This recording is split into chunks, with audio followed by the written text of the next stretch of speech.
Hi, welcome back to Epic Academy STEM Edition. I'm Emily. Today we'll be covering Common Core Math Number Lines Part 2. In this part, we'll be talking about some more difficult problems and how we can expand upon what we learned in the first video. If you haven't had a chance to look at the first video about number lines, please go back to our YouTube channel and check it out. Remember, Common Core Math is all about getting to units that are easily digestible, that are easy to use, 5s and 10s, and working from there. So today we'll look at some more difficult problems and work them out in the Common Core Math strategy. In our first video, we looked at the problem 54 minus 27. In that case, we reworded it as, how much does it take to go from 27 to 54? And then we used the number line and showed our work by jumping 27 to 30, to 40, to 50, to 54, and then we added those up.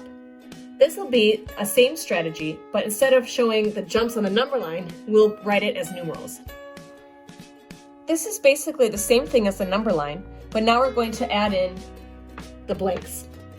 27 plus 3 equals 30. 30 plus 20 equals 50. 50 plus 4 equals 54. And then to get the final answer, you just add up these numbers. So 3, 23, 27. The answer is 27. This is another method that is often used in Common Core to find large subtraction problems. This method is also how algebra is taught.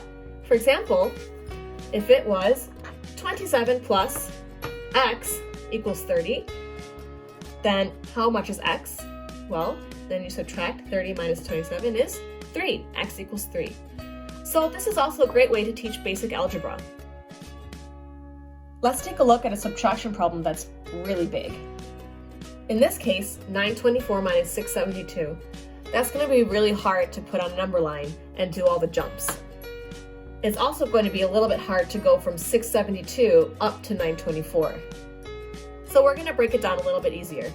Remember, Common Core is all about using 5s and 10s, in this case hundreds too, and converting them into easily digestible, easily usable numbers that we can then use in the problem.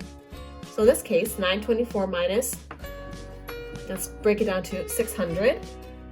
So 900 minus 600 would be 300, so it would be 324, right?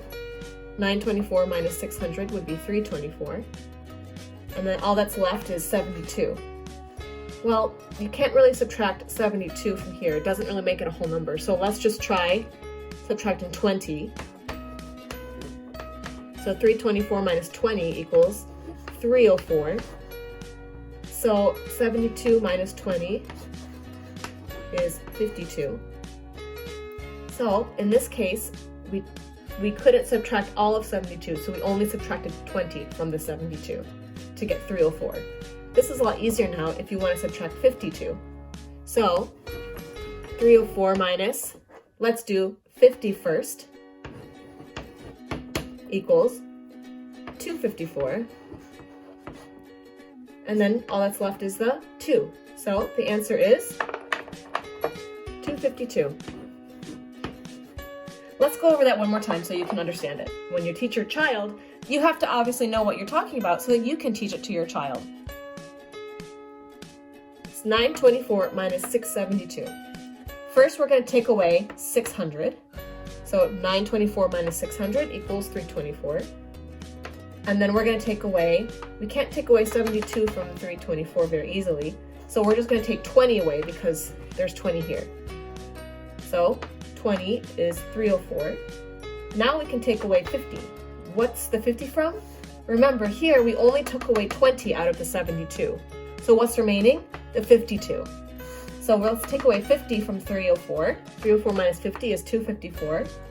And then what's remaining? The 2. So the answer is 252. Let's try it with something else. 568 minus 293.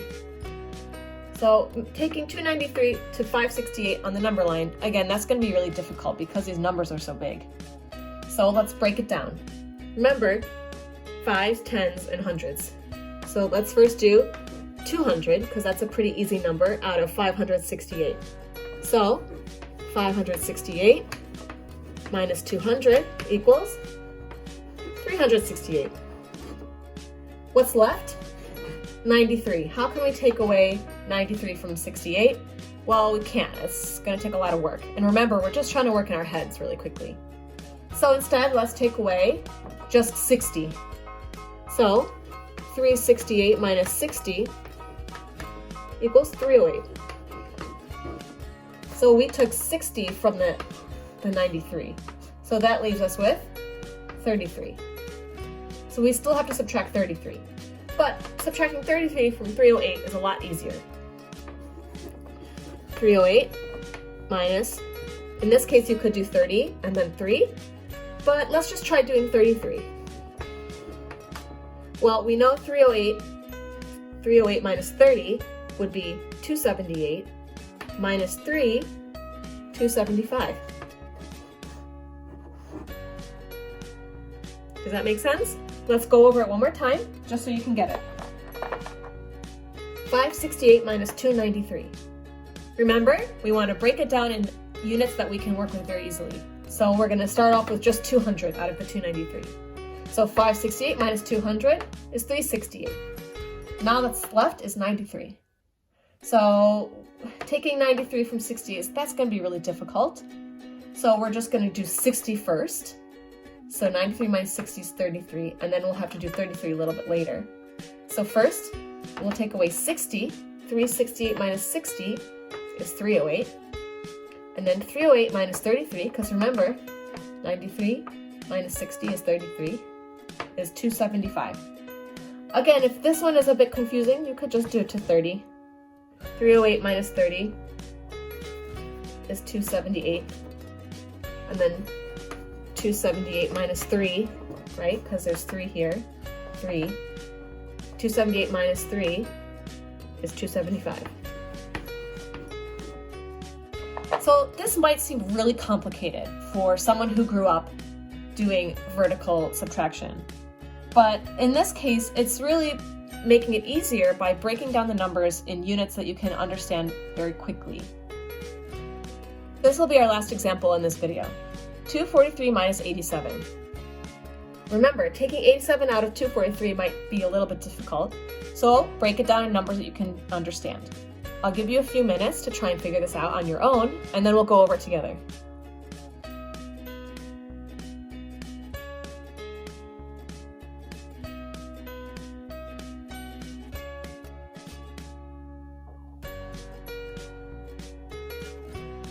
Did you get it? Let's try it all together, and then once you get it, then you'll be able to teach your kids how to do Common Core math as well. So 243 minus 78, let's start with taking away 40. So 243 minus 40 equals 203. So we took away 40 first, so 87 minus 40 equals 47. Now we're going to take away 47 from 203. So first let's take away 40. 203 minus 40 equals 163, not 263, 163. Now we have to take away just 7 from 163. That might be a little bit difficult, so let's do just 3 first. 7 minus 3, 4. And then we'll take away 4. So 163 minus 3 equals 160. And then 160 minus 4 equals 156. So the answer is 156. Thanks for watching this video on Common Core Math Number Lines Part 2. I hope these more difficult problems helped you understand some more about Common Core Math and the strategies that they use so you can understand numbers a little bit easier. I hope this video also taught you some tips and tricks so that you can teach your children about Common Core Math as well. Don't worry if it seems overwhelming. The most important part is that you're actually spending time with your child and bonding. So please check out our YouTube channel for all the other videos that we have, or check out our website at epicforchildren.org. Thanks. Have a great day. Bye-bye.